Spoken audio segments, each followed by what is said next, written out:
Best athlete Shrimati Archita Banerjee, best hockey player Shri Arjun Sharma, best youth footballer Dipendu Biswas, best cricket player Ranjit Singh Khehra, best forward Jamie McLaren, best football player senior Apuia, life time achievement award Raju Mukherjee ক্রিকেটে।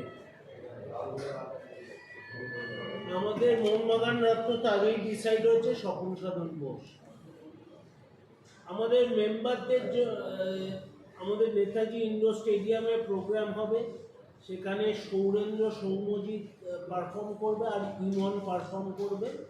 তো প্রথম হাফটা সৌরেন্দ্র সৌম্যজিৎ হবে, তারপরে আমাদের আওয়াজ প্রোগ্রাম হবে, তারপরে ইমনের প্রোগ্রাম আছে।